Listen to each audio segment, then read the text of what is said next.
ये देश है हमारा, अमीश देवगन के साथ। मैं उनका अभिनंदन करना चाहता हूं। हमारे बीच है केंद्रीय सूचना और प्रसारण मंत्री, खेल और युवा मामलों के मंत्री अनुराग ठाकुर। जोरदार तालियों से स्वागत करिए अनुराग ठाकुर का। भारतीय जनता युवा मोर्चा के राष्ट्रीय अध्यक्ष रहे, भारतीय जनता पार्टी के लगातार सांसद रहे लोकसभा से, हमीरपुर हिमाचल प्रदेश से। आपका स्वागत है अनुराग जी। अनुराग ठाकुर केंद्रीय मंत्री तो है ही, साथ में अपनी फिटनेस के लिए भी जाने जाते हैं। नमस्कार अनुराग जी।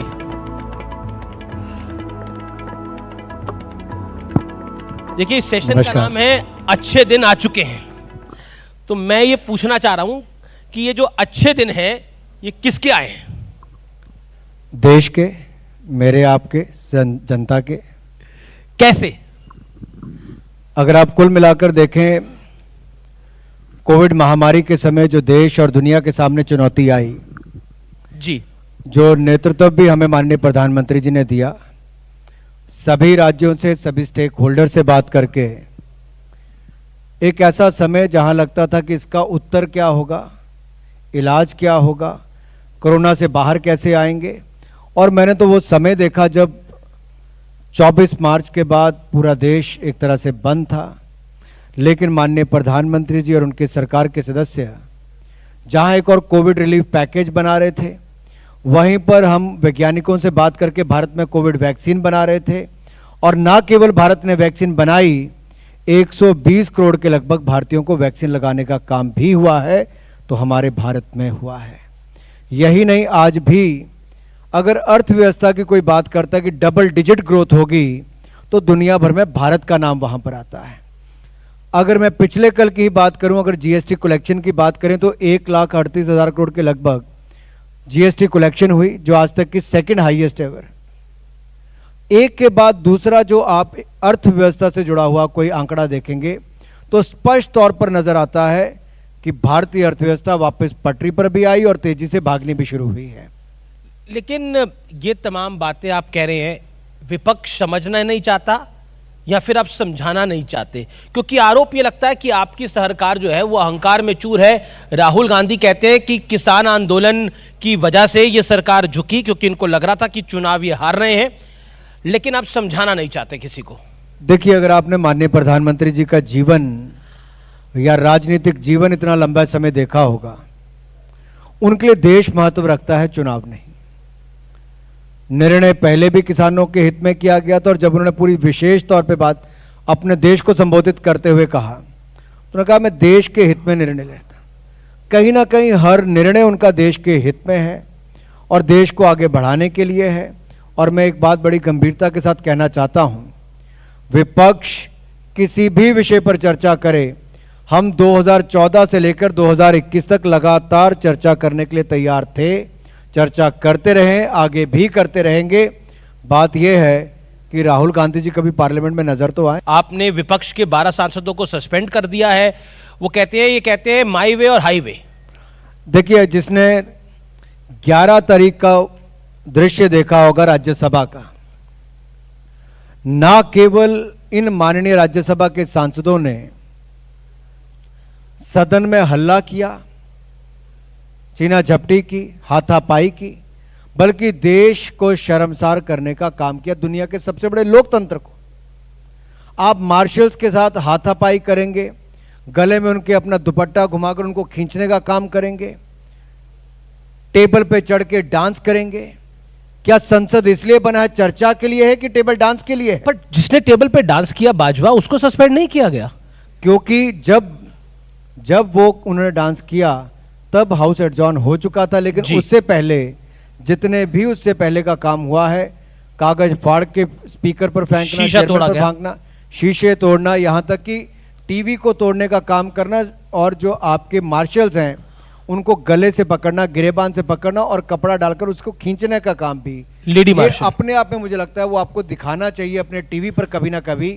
देश की जनता जाने कि आखिरकार कांग्रेस के सांसद और बाकी दलों के आज भी देश का निर्णय क्यों नहीं हजम कर पा रहे हैं। देश की जनता ने मोदी जी को देश का प्रधानमंत्री बनाकर भेजा है, पूर्ण बहुमत देकर भेजा है। चर्चा करें, चीरफाड़ ना करें। क्योंकि आप सदन में काफी अरसे से हैं, काफी वर्षों से हैं, आपका अनुभव बड़ा है, लोकसभा में आप लगातार रहे, विपक्ष में भी रहे, सरकार में भी रहे। क्या आपको लगता है कि पार्लियामेंट डेमोक्रेसी का स्टेचर खासतौर पर सदन के अंदर निचले स्तर पर आया है, खासतौर पर पिछले 4-5 सालों के अंदर? देखिए, आपको विरोध करना है, हमारी नीतियों कार्यक्रमों से आप सहमत नहीं हैं, आप तर्क देकर धराशायी कर सकते हैं जी, बदलाव करने के लिए मजबूर कर सकते हैं। लोकतंत्र की यही खासियत है कि आप अपने स्वतंत्र विचार रख सकते हैं और विपक्ष में रहकर भी, छोटा नंबर भी होगा तब भी आप सरकार को घेर सकते हैं। लेकिन अगर आपके पास तर्क खत्म हो जाए और सड़क से लेकर संसद तक आप केवल झूठ का प्रचार करें, उससे आपके बात नहीं चलेगी। महाराष्ट्र के सदन की देखिए, भाजपा के विधायकों को साल भर के लिए बाहर निकाल दिया, कोई हाउस में कुछ नहीं हुआ, चेंबर्स में कहते हैं कुछ हुआ जिसका कोई सबूत तक नहीं, उसके आधार पर 1 साल के लिए निकाल दिया गया। लेकिन जिन लोगों ने राज्यसभा में सदन को शर्मसार करने का काम किया देश को, जब उनके खिलाफ कार्रवाई हुई तो अब भी सदन नहीं चलने देते हैं। अब क्योंकि सदन की बात हो रही है तो शशि थरूर ने एक ट्वीट किया था महिला सांसदों के साथ एक सेल्फी, जिसमें उन्होंने संसद को आकर्षक जगह कहा था। कौन कहता है कि पार्लियामेंट इज नॉट अट्रैक्टिव? हालांकि उन्होंने बाद में माफी भी मांग ली। आपका क्या कहना है इस पर बतौर मंत्री? देखिए, आपके कुलीग्स, आपके सहयोगी सांसद, उनका आपको उतना ही मान सम्मान करना चाहिए। और पार्लियामेंट जहां पर प्रधानमंत्री जी पहले दिन आते हैं तो शीश झुकाकर वंदन करके, नमन करके आते हैं, और आप वहीं पर सदन और उसके सदस्यों के बारे में जो भी ट्वीट किया मैं नहीं जाना चाहता, लेकिन मैं ये जरूर बताना चाहता हूं कि कांग्रेस के लिए प्राथमिकता क्या है। जी, काश यही समय चर्चा पे लगाया होता, संवाद पे लगा होता तो कुछ और बात होती, लेकिन ध्यान शायद कहीं और है। अब मैं यूपी पे आता हूं क्योंकि आप यूपी के सह प्रभारी हैं और उत्तर प्रदेश आने वाले दिनों में बहुत महत्वपूर्ण है क्योंकि वहां पर चुनाव है। भारतीय जनता पार्टी पे आरोप लग रहा है कि आप गन्ना की बात नहीं करते, आप जिन्ना की बात करते हैं। आपने भी एक बयान दिया, आपने कहा अखिलेश दंगा करवाते हैं और आप दंगल। लेकिन उनका दावा है कि, अखिलेश का दावा है कि इस बार 400 सीटों से ज्यादा वो जीत रहे हैं और योगी आदित्यनाथ और नरेंद्र मोदी की ऐतिहासिक हार होने जा रही है उत्तर प्रदेश के अंदर। अखिलेश जी 4 वर्ष तो नजर नहीं आए, कहां थे? उनको टोपी महत्वपूर्ण है, हमें रोटी महत्वपूर्ण है। किस टोपी की वो बात कर रहे टोपी हैं की आप? राजनीति करते हैं और हम लोग रोटी उपलब्ध कराने के लिए काम करते हैं। और मैं याद करवाना चाहता हूं अखिलेश जी को, सपा के राज में दंगे होते थे, हमारे अब दंगल होते हैं, वो भी खेलों को बढ़ावा देने के लिए। उनके समय घर जलते थे, हमारे समय घाटों पर दिए जलते हैं। उस समय राम भक्तों पर गोलियां चलती थी, अब राम मंदिर का निर्माण, भव्य राम मंदिर का निर्माण कार्य शुरुआत करने का काम किया है। काशी विश्वनाथ काशी की जो कॉरिडोर है, अगर आप उसको देखेंगे, मैं तो बहुत वर्षों से वहां पर जाता रहा हूं। शायद ही अमीर जी मैंने और आपने अपने कभी जीवन में ये किया होगा। मैं 1991 में पहली बार फैजाबाद गया, 93-94 में दूसरी बार गया, और अब जब जाता हूं अयोध्या या फिर काशी तो देखने में लगता है कि सही मायने में शायद इसी पल का इंतजार ना केवल उत्तर प्रदेश को बल्कि देश की जनता को था, और वो हमने करके दिया है। टोपी से बहुत दिक्कत है भारतीय जनता पार्टी वालों को, योगी जी को भी दिक्कत है, अनुराग जी को भी दिक्कत है, टोपी से बहुत दिक्कत है। ऐसा क्यों? टोपी पसंद नहीं है? टोपी से भी थोड़ा आगे बढ़ जाते हैं। मैंने तो कहा उनको टोपी महत्वपूर्ण है, हमें रोटी महत्वपूर्ण है। हम गरीब के लिए काम करते। उनके समय जब दंगे होते थे तब ईज ऑफ डूइंग बिजनेस का भी स्थान उत्तर प्रदेश का 14वें या 17वें नंबर पर था। अब सुरक्षा का वातावरण बना है तो Uttar Pradesh ease of doing business में भी दूसरे नंबर पर है, और अर्थव्यवस्था में भी उत्तर प्रदेश दूसरे नंबर पर आकर खड़ा हुआ है। इसका मतलब सुरक्षित उत्तर प्रदेश संपन्न और समृद्ध उत्तर प्रदेश, सुरक्षा ही कहीं ना कहीं आपको उस मुकाम तक लेकर जाती है। व्यापारी पहले गोली खाते थे, अब गोली मारने वाले, उनको चिंता होती है मुख्तार अंसारी हो या अतीक अहमद हो, ये बड़े बड़े जो लोग थे जो अपनी बंदूकों के काफिले को लेकर चलते थे, उनके खिलाफ भी कड़ी कार्रवाई करने का दम रखा तो योगी आदित्यनाथ ने रखा है। और यही नहीं, मेरा एक अगला ऐसे 25 माफियों के खिलाफ, लेकिन अनुराग ऐसे 25 माफियों के 11 अरब की संपत्ति भी जब्त की, 22,000 से ज्यादा ऐसे लोगों के खिलाफ कार्रवाई की। और दंगइयों को मैं इसलिए कहना चाहता हूं कि करेना का आप याद कीजिए जी, पलायन वहां से करने पर मजबूर करना पड़ता था। मैं वही कह रहा हूं, आप रोटी की बात कर रहे हैं लेकिन आप कैराना की भी बात करते हैं।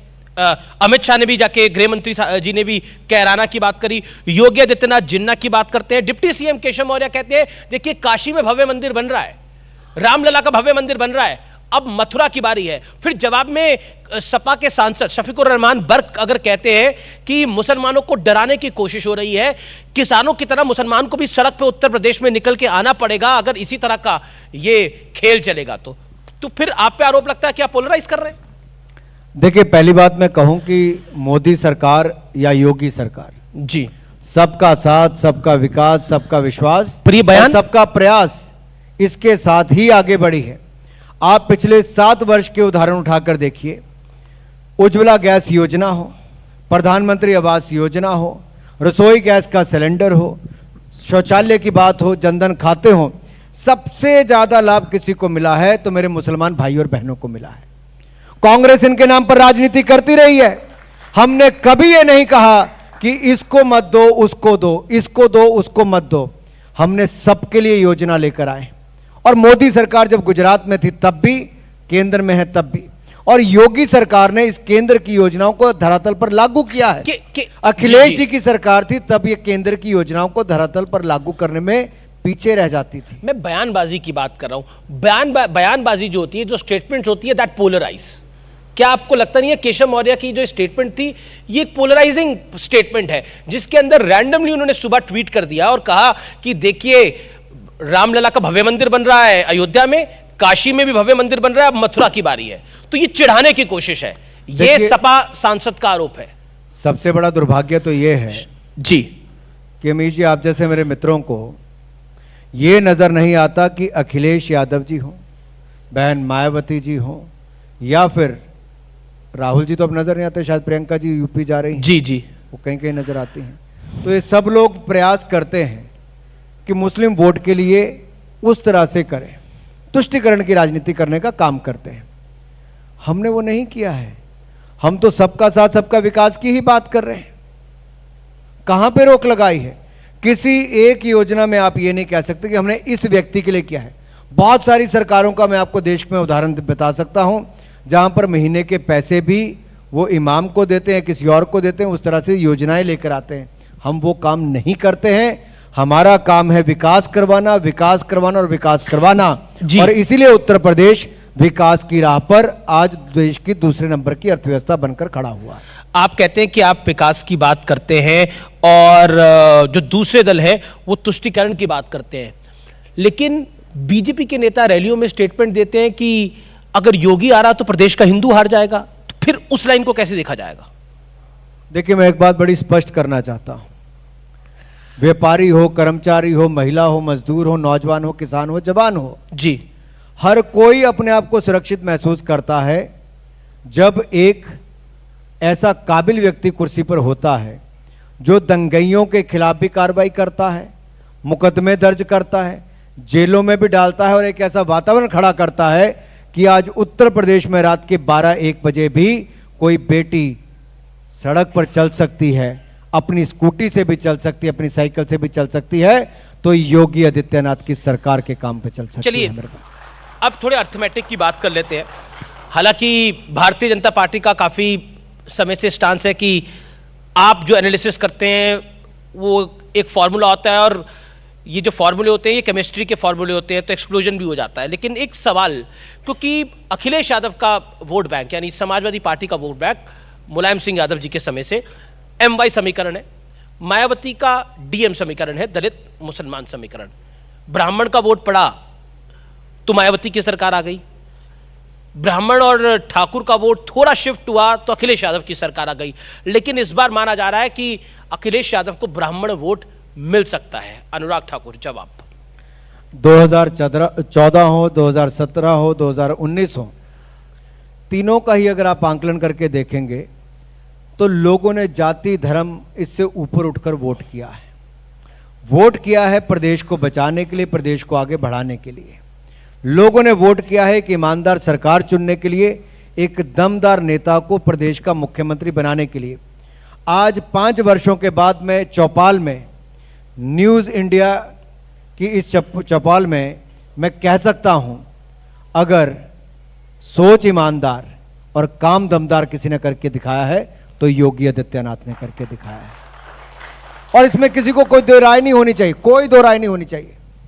क्या इस बार ये व्यक्ति नहीं कह सकता कि मेरे खिलाफ जाति या धर्म को देखकर मेरे खिलाफ कार्रवाई की हो।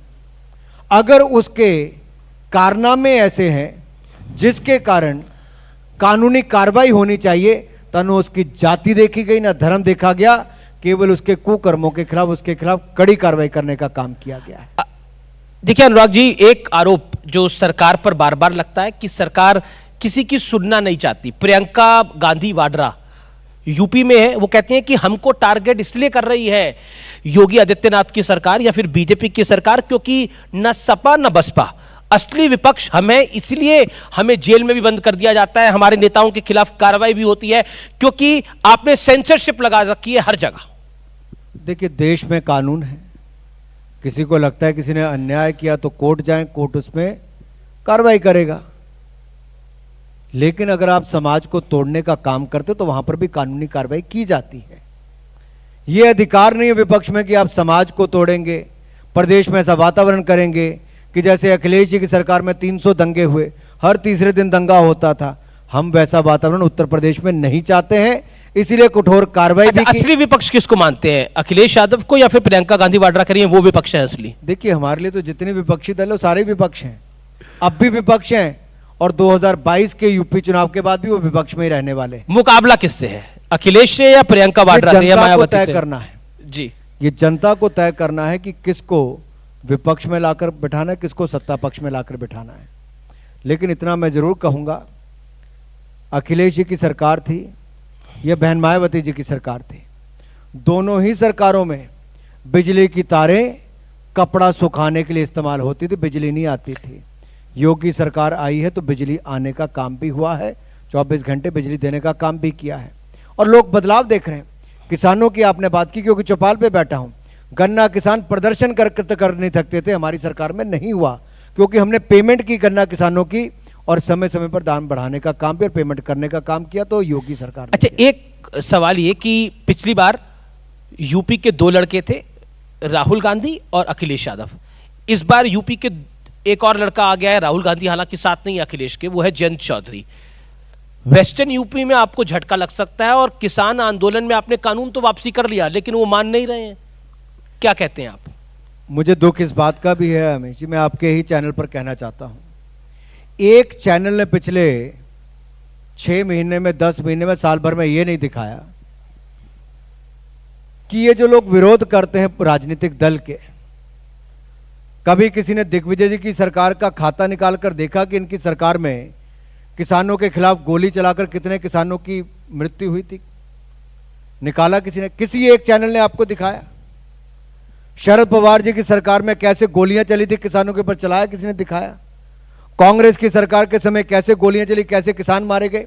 मैं पूरे हक और जिम्मेदारी के साथ आज चौपाल पर कहता हूं, आंदोलन तो आपकी मोदी सरकार में एक भी किसान के ऊपर ना गोली चली है, ना किसी किसान की मृत्यु हुई है उसके कारण। ये हम जोर शोर से कहना चाहते हैं। आंदोलन तो आपकी सरकार में इतना बड़ा आंदोलन हो गया, आप दबाव में आ गए, आपको कानून वापस करने पड़ गए। देखिए, बात यह है, लोकतंत्र में हर किसी को अपनी बात रखने का हक है, लेकिन मान तब भी नहीं रहे, और उनको तब भी अपना जो भी उनको विरोध करना था वो करने का हक है। सरकार का काम है चर्चा करके उसके ऊपर निर्णय करना। हमने 11 राउंड चर्चा की किसान नेताओं के साथ, सबको बुलाया, खुले मन के साथ बात रखी, समझाने का प्रयास किया, नहीं समझे जी तो हमने देश हित में निर्णय किया है। सरकार ने अपनी भूमिका किसानों के हित में अच्छे कानून लाने की। पूरे देश भर के किसान उससे खुश थे। अगर एक राज्य में या 1.5 राज्य में आप कह लें कि कुछ किसानों को दिक्कत थी, तो फिर तो सीए वालों को लगेगा कि हम भी शाहीन बाग जाम कर लेंगे, हम सीए भी वापस हो जाना चाहिए। 370 में महबूबा मुफ्ती और फारूक अब्दुल्ला, उमर अब्दुल्ला सड़कें दिल्ली की जाम कर देंगे, उनको लगेगा 370 भी वापस हो जानी चाहिए। क्या करिएगा? ऐसा होता नहीं है और ऐसा होगा भी नहीं। 370-35 से सदा के लिए जम्मू कश्मीर से जा चुका है। जम्मू कश्मीर भारत का अभिन्न अंग है और रहेगा, इस बात का मैं आपको विश्वास दिलाना चाहता हूं। और ये भी कहना चाहता हूं, ये जो छटपटाहट आपको अभी देखने को मिलती है कि कोई बीच बीच में एक घटना होती है कि किसी को कोने में ले जाके मार देते हैं, पीछे चिपके मारते हैं, ये बौखलाहट है उन लोगों की जो जम्मू कश्मीर में शांति को नहीं देख पा रहे। पीओके पर आपका क्या क्या? पीओके पर, पाक ऑक्युपाइड कश्मीर पर केवल अनुराग ठाकुर या अमीश देवगन जी का नहीं, पूरे देश का भी मानना है और पार्लियामेंट के दोनों हाउसेज ने ये यूनानिमसली रेजोल्यूशन पास किया है कि पाक ऑक्युपाइड कश्मीर भारत का ही हिस्सा है और भारत का हिस्सा ही पूरा बनकर रहेगा। जी, क्योंकि बिल्कुल आखिरी क्षण है और मैं ये बड़ा और उस पर नाजायज कब्जा पाकिस्तान ने किया हुआ है। भारत और पाकिस्तान का एक क्रिकेट मैच हुआ जिसमें ग्राउंड पे नमाज पढ़ी गई और उसके बाद वहां के मंत्री ने बोला ये इस्लाम की जीत है। आप खेल मंत्री भी हैं, क्या कहना चाहते हैं इस विषय पर? दुर्भाग्यपूर्ण है, क्योंकि खेल अगर मैं अपने देश में देखता हूं, जब मैं खुद भी खेलता था या बीसीसीआई का अध्यक्ष रहा, हम कभी ये नहीं देखते किस जाति धर्म से किसको सिलेक्ट किया गया जी। और जब टीम में भी 15 खिलाड़ी आते हैं, वो कभी ये नहीं देखते कि वो किस जाति धर्म किस इलाके से आया है। पर हिंदुस्तान में भी पटाखे चले कई जगह। वो सब एक टीम के रूप में खेलते हैं जी। और कुछ लोग अगर देश में इसको धर्म के नाम पर बांटने की बात करते हैं, पाकिस्तान का समर्थन करते हैं, तो उनके खिलाफ कड़ी कार्रवाई हुई है और आगे भी होनी चाहिए। ये मानसिकता यहां पर नहीं पनपनी चाहिए। यूपी पर मेरा एक आपसे सवाल रहेगा, आरएलडी और अखिलेश का अलायंस कितना खतरनाक है आप लोगों के लिए? 2017-2019 दो चुनाव ऐसे हुए जी जब महागठबंधन बना। हर राजनीतिक दल उत्तर प्रदेश से लेकर देश भर में बहुत सारे स्थानों पर सभी पार्टियां इकट्ठी हो गई मोदी जी को रोकने के लिए। जब सारी, पर यहां तो कहते हैं जाट मुसलमान एक हो जाएगा तो साफ हो जाएगी भाजपा। जब सारे इकट्ठे होकर नहीं रोक पाए जी, तो पिछली बार भी मुलायम जी कहते थे, मुलायम जी की भाषा है जी, अखिलेश जी कहते थे कि यूपी के 2 लौंडे, जब वो तब नहीं रोक पाए तो अब 2 और क्या रोक पाएंगे? क्योंकि काम किया है हम लोगों ने। मैं इसलिए कहना चाहता हूं, काम किया है, किसी का किसी के साथ आने से फर्क नहीं पड़ता। क्या आप कहते हो जाट मुसलमान? नहीं, पर फर्क पड़ता है। मैं इतिहास में आपको अगर लेके जाऊं, नारा था मिले मुलायम काशी राम, हवा में उड़ गए जय श्री राम। याद होगा आपको उस चुनाव के अंदर जब मुलायम सिंह यादव और काशी राम का गठबंधन हुआ था। तो इंपैक्ट तो पड़ता है और बीजेपी भी समझ रही है इस बात को। मैं आपको बड़ा स्पष्ट कर दूं जी, आप पश्चिम उत्तर प्रदेश के, पिछली बार भी आप लोगों ने कहा था जी कि पहले चरण में चुनाव हो रहा है, बीजेपी को हार होगी, ये होगा वो होगा, और पहला फेस होने के बाद भी जब नतीजे आने शुरू हुए तो सब लोग धराशायी हुए, क्योंकि भारतीय जनता पार्टी ही वहां पर जीती थी और अगली बार भी भारतीय जनता पार्टी ही पश्चिम उत्तर प्रदेश से लेकर पूरे उत्तर प्रदेश में जीतेगी। चलिए, बहुत बहुत शुक्रिया आपका हमारे साथ जुड़ने के लिए। Thank you. बहुत बहुत धन्यवाद अमीश जी।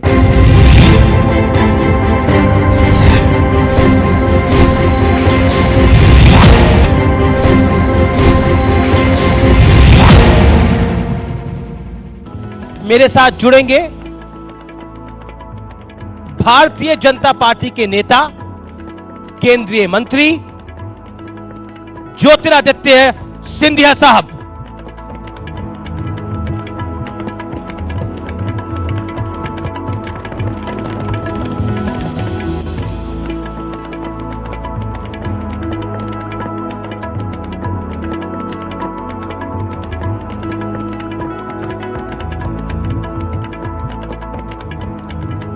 जोरदार तालियों से स्वागत करिए केंद्रीय मंत्री ज्योतिरादित्य सिंधिया का।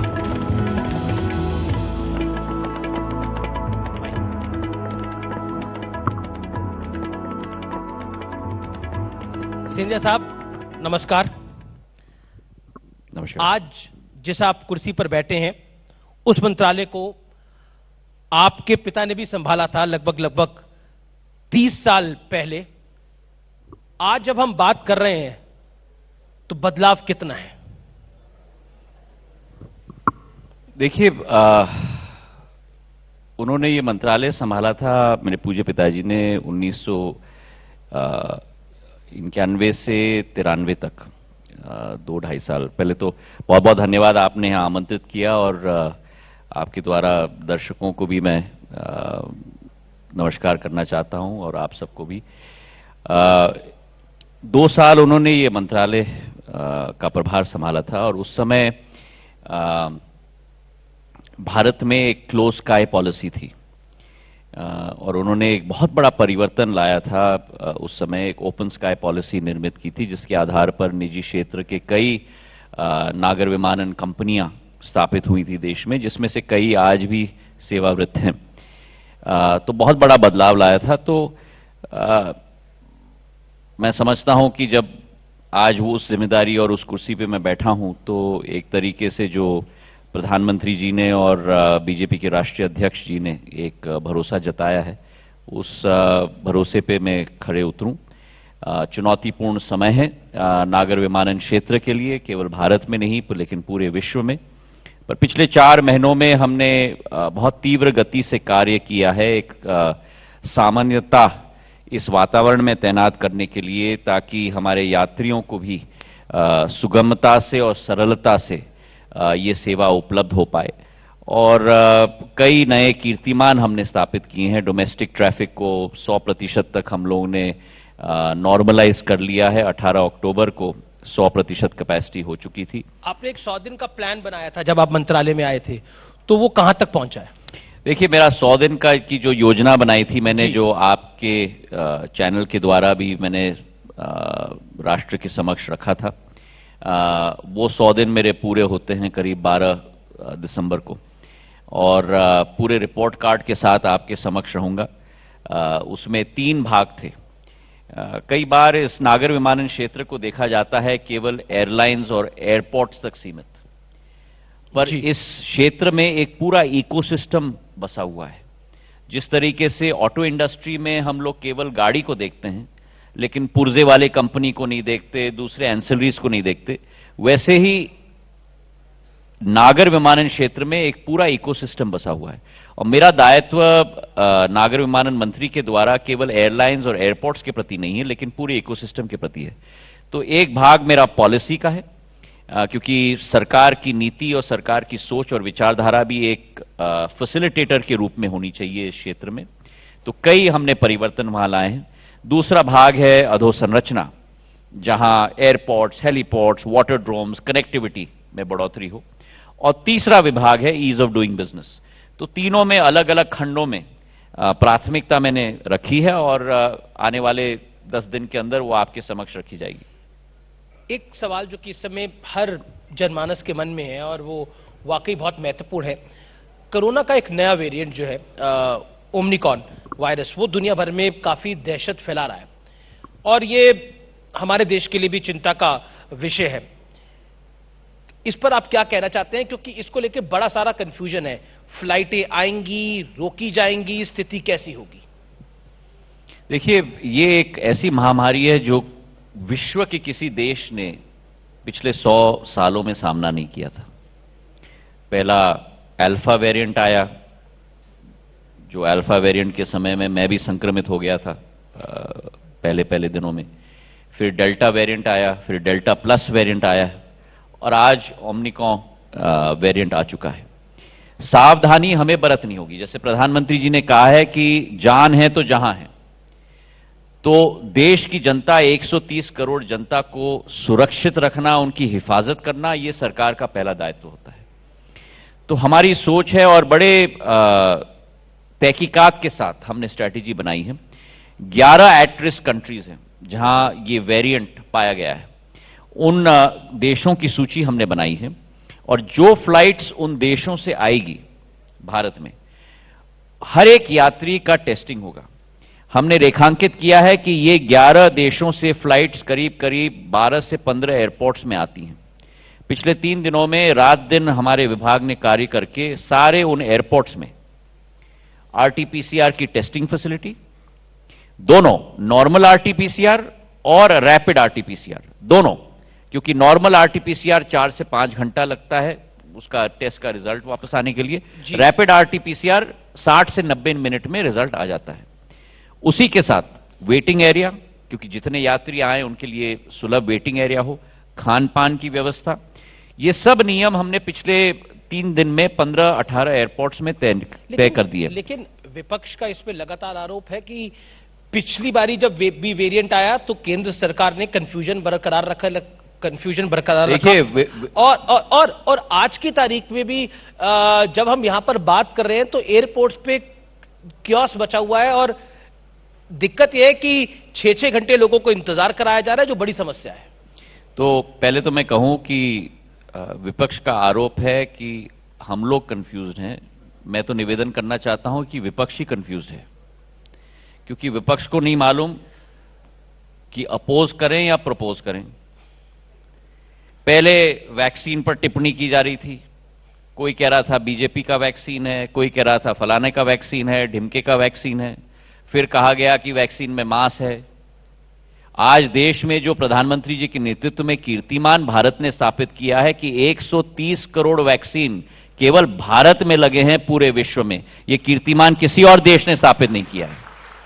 और आज मुझे गर्व है एक भारतीय होने के नाते कि जिस देश में 70 सालों में आपने और हमने मिलकर केवल निर्यात किया था वैक्सीन का, स्मॉल पॉक्स का वैक्सीन, बीसीजी का वैक्सीन, पूरे विदेश से हम लोगों को निर्यात करना पड़ता था, और वो भी वैक्सीन बनने के 10 साल बाद आज उसी देश में 2-2 वैक्सीन बने हैं और हमने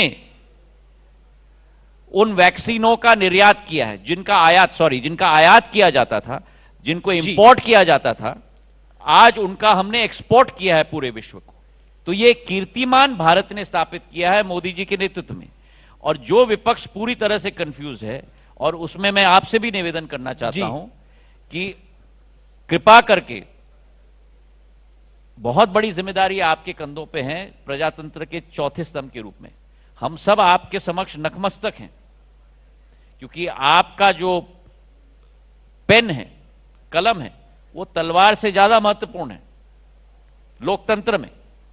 तो आप भी कृपा करके अपना रिसर्च करके टिप्पणी करिएगा, क्योंकि इस ऑडियंस में अगर आप जो अफरा तफरा पूरी तरह से फैली हुई है, जो पहले दिन में हमने सुनिश्चित करके जितना हो सका हमने किया है। और मैंने अपने आप आपको कहा है कि पहले 2-3 दिन में थोड़ी कठिनाई जरूर होगी, पर अब आरटीपीसीआर का अगर समय आप अगर घर पे भी लेंगे तो आपको 5 घंटे लगेंगे रिजल्ट लेने के लिए। तो अगर आप एयरपोर्ट में हैं तो फिर 5 घंटे लगेंगे। पर जिन लोगों ने रैपिड लिया है वो 60 मिनट या 90 मिनट में निकल चुके हैं। क्योंकि आप तो ये थोड़ी कठिनाई है जो अब हमको सावधानी और हमको जिम्मेदारी बरतनी होगी देश के नागरिक होने के नाते। बिल्कुल, क्योंकि अगर हम लोग उस पॉइंट पे कंट्रोल न करें और अगर हम लोग बाहर निकल जाए तो सुपर स्प्रेडर्स भी हो जाएंगे। तो देश हित के नाते थोड़ी कठिनाई का सामना अगर हमें करना पड़े तो मुझे लगता है हमें थोड़ा, ये बड़ी इंपॉर्टेंट बात आपने बोली है और मैं आपकी इसमें आपकी तारीफ भी करना चाहता हूं कि आपने बोला कि 6 घंटे का कोविड टेस्ट का इंतजार आपको घर पे भी करना पड़ता है। लेकिन जब इसको पॉलिटिकल एक्टिविटी बनाया जाता है, इस पर बयानबाजी होती है, महाराष्ट्र सरकार कुछ कहती है, कांग्रेस कुछ कहती है, तो फिर सवाल नहीं, आप दोनों चीजों को अलग करिए। जी, कुछ लोगों की आदत है केवल राजनीति करना, उनके लिए राजनीति नंबर 1 होता है और देश हित और देश नंबर 2 नहीं, नंबर 10 होता है। अब उन लोगों को सुधारने में ना आप लग सकते हो और ना हम लग सकते हैं। चलिए, हमें देश हित देखना है, प्रगति देखना है, सकारात्मक सोच लगाकर हमें कार्य करना है। कोई लोग ऐसे हैं जो कठिनाई में भी विकास और प्रगति का अवसर ढूंढते हैं, प्रधानमंत्री जी की तरह, और कोई लोग ऐसे हैं जो अवसरों में भी कठिनाई देखते हैं। अब उनकी मानसिक प्रवृत्ति तो हम लोग बदल नहीं सकते। अब ठीक है। और दूसरी बात जो आपने कही महाराष्ट्र सरकार के बारे में, मैं आपको कहना चाहता हूं, संसद में भी हमारे बहुत एक माननीय सदस्य ने मुझे प्रश्न पूछा था कि क्या विश्व में हम एक कॉमन नॉर्म नहीं बना सकते वर्ल्ड हेल्थ ऑर्गेनाइजेशन और ICAO International Civil Aviation Organization के साथ सारे देशों के लिए लोकतंत्र में हर देश की जिम्मेदारी और हर देश का दायित्व है अपने देश के लिए नीति बनाने के लिए। अगर आप सोचते हैं कि ज्यादा आपको सुरक्षित रहना है तो वो आप प्रजातंत्र में आपका हक है। अगर कोई देश समझता है कि नियम नहीं रखने की जरूरत है तो वो उनका हक पर है। यहां तो स्टेट की बात सुन लीजिए ना, आप कठिनाई है कि आप मुझे समय नहीं दे रहे। मैं तो पूरा समय दे रहा हूं आपको। वही रूल देश के अंदर लागू जी होता है। जी, नियम हमने बनाया है देश के लिए, पर अगर कोई राज्य समझता है कि और कुछ सावधानी उसे बरतनी होगी तो उसे हमें उसका उस सोच विचारधारा का भी मान सम्मान हमें करना होगा। क्योंकि हम कोविड की बात कर रहे हैं और अभी हाल में एयर इंडिया का डिसइन्वेस्टमेंट हुआ, जिसको लेकर सवाल खड़े हुए कि कांग्रेस बनाती थी, नरेंद्र मोदी की सरकार बेचती है। इस आरोप का आप जवाब क्या देंगे? देखिए, मैं तो एक ही जवाब देता हूं जो मैंने संसद के पटल पर और संसद के भाषण में मैंने दिया है। नेता लोग झूठ बोल लेंगे पर आंकड़े कभी झूठे नहीं हो सकते। जिस दल ने अपने कार्यकाल में 25 से अधिक सरकारी कंपनियों का विनिवेश किया हो, टू बी एग्जैक्ट 99,000 करोड़ का विनिवेश किया हो अपने कार्यकाल में, वो ये आरोप लगाए तो मैं समझता हूं कि it's a little too much. Congress कहती है ये देश की उड़ान थी। कांग्रेस कहती है ये देश की उड़ान। सवाल सुन लीजिए, कांग्रेस कहती है ये देश की उड़ान थी, आपने उसको बेच दिया। तो मैं जवाब देना चाहता हूं, जिस पार्टी के कार्यकाल में यह स्थिति निर्मित हुई है आज जी, कि आज हमें एयर इंडिया को बेचने के लिए हम लोगों को निर्भर होना पड़ रहा है। जिस एयर इंडिया में आज 20 करोड़ रुपए प्रतिदिन का लॉस था, मतलब साल में 7,250 करोड़ का लॉस, जिस एयर इंडिया में 32,000 करोड़ रुपए की इक्विटी सरकार की गई है, सरकार की मतलब आपकी, हमारी, ये इनकम टैक्स पेयर्स की राशि है, जिस एयर इंडिया में 92,000 करोड़ रुपए का डेट है, जिस एयर इंडिया में 55,000 करोड़ की गवर्नमेंट गारंटी है, जिस एयर इंडिया में आज 45,000 करोड़ का डेट बाकी है, मतलब 2 लाख करोड़ रुपए, क्या यह पैसा आपका, आपके दर्शकों का विकास और प्रगति और जन कल्याण और गरीबी उत्थान की योजनाओं में और अधोसंरचना हमें खर्च करना चाहिए? या ये गर्व रखना कि पट्टी आपके कंधे पे है कि एयरलाइन सरकार चला रही है? क्या सरकार का काम है एयरलाइन चलाना, या सरकार का काम है विकास और प्रगति और अधोसंरचना और जन कल्याण की योजना चलाना? अच्छा, यह प्रश्न मैं आपसे करना मैं चाहता आपसे हूं। एक प्रश्न पूछता हूं, यहां पर तो जिम्मेदारी मेरी है आपसे प्रश्न पूछने की। आप विपक्ष को समझा नहीं पाते या आप समझाना चाहते नहीं है? क्योंकि आरोप यह लगता है कि यह सरकार एरोगेंट है। देखिए, मैं तो सेवक हूं सभी सांसदों का। जब एक विषय उठा था और मुझसे निवेदन किया गया था कि मैं हिंदी में बोलता हूं संसद में, तो कहा गया अंग्रेजी में बोलिए, तो मैंने कहा आप अंग्रेजी, आपका आदेश है तो मैं अंग्रेजी में बोलता हूं। जी, सेवा भाव के आधार पर ही यह सरकार चल रही है। 130 करोड़ जनता की आशा और अभिलाषा के आधार पर प्रधानमंत्री जी ने यह जिम्मेदारी उठाई है और सेवा भाव के आधार पर उठाई है, और वही एक पद्धति हम सब में वो हर दिन डालते हैं जी, ये सरकार सेवा की सरकार है और उसी आधार पर हम चलते हैं। पर अगर कई लोगों की सोच विचारधारा एक ही ध्रुवी पर है और उसे आप जो चाहे हो आप बदल ना पाए, तो फिर आप करो भी क्या? मेरा अगला प्रश्न है, कुशीनगर का भी एयरपोर्ट इनॉग्रेट किया गया, जेवर के एयरपोर्ट के लिए अभी पत्थर रखा गया, और अखिलेश यादव कहते हैं कि फीता काटने के लिए कुशीनगर के अंदर सिंधिया जी अभी आ गए, योगी जी भी पहुंच गए, प्रधानमंत्री जी भी पहुंच गए, प्लानिंग सब हमारी थी, और जेवर का एयरपोर्ट पहले क्यों नहीं उस पर पत्थर रखा जा सकता था, अब क्यों रखना पड़ा? क्योंकि चुनाव है और बीजेपी डर रही है। देखिए, मैं दोबारा कह रहा हूं कि आंकड़े और इतिहास ऐसा है जिस पर कोई सवाल जवाब या बहस नहीं हो सकता। जेवर की एयरपोर्ट की शुरुआत हुई थी 2001 में, जब राजनाथ सिंह जी उत्तर प्रदेश के मुख्यमंत्री थे। उन्होंने प्रस्ताव रखा था कि जेवर में एयरपोर्ट बनना चाहिए, दिल्ली के लिए दूसरा एयरपोर्ट बनना चाहिए। उनके कार्यकाल के बाद जितनी भी सरकारें आई, मैं किसी के नाम नहीं ले रहा हूं, मैं जितनी भी सरकारें आई हैं, सारी की सारे ने फाइल को कबड़ में बंद करके धूल चाटने के लिए छोड़ दिया था। और उसके आधार पर आगे भी सब चाहते थे, हर नेता, कि वो एयरपोर्ट उनके क्षेत्र में बने। मैं किसी क्षेत्र का नाम नहीं ले रहा हूं, समझदार को इशारा काफी है। और 2012 में अंत में चिट्ठी लिखी गई थी तत्कालीन मुख्यमंत्री के द्वारा कि जेवर का एयरपोर्ट का फाइल बंद किया जाए।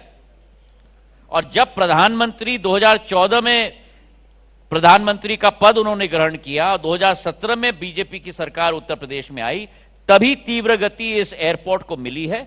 और आप कह रहे हो कि चुनाव के पहले क्यों? तो क्या आप चाहते हो कि नियम के, कायदे कानून पूरे का पालन करने के बिना एयरपोर्ट का शिलान्यास हो? एयरपोर्ट का शिलान्यास तब हुआ है जब सारे एनवायरमेंटल क्लियरेंसेस, सारे टेक्निकल क्लियरेंसेस, सब कुछ होने के बाद। जी, हम वो सरकार हैं जो नियम और कानून के आधार पर हम लोग करते हैं। प्रजातंत्र में वही नियम होना चाहिए, राजनीतिकरण नहीं जो दूसरे दल करना चाहते हैं। जी, अब क्योंकि चर्चा का आखिरी दौर बचा है तो थोड़ी राजनीतिक चर्चा करनी बेहद आवश्यक है। बीते दिनों में हिंदू बनाम हिंदुत्व पर बड़ी डिबेट छिड़ गई। आपके फॉर्मर कोलीग सलमान खुर्शीद ने किताब लिखी और उस किताब के बाद बवाल मच गया। उन्होंने बोला कि ये जो बीजेपी और आरएसएस का हिंदुत्व है, ये बोको हराम और आईएसआईएस के बराबर का हिंदुत्व है। क्या कहना चाहते हैं? जितनी निंदा मैं करूं उस वक्तव्य का, वो कम होगा। इस देश में हम ना भूलें, हिंदवी स्वराज का सपना और सोच और विचारधारा छत्रपति शिवाजी महाराज ने शुरू की थी। ये नई कोई सोच विचारधारा नहीं है इस देश में।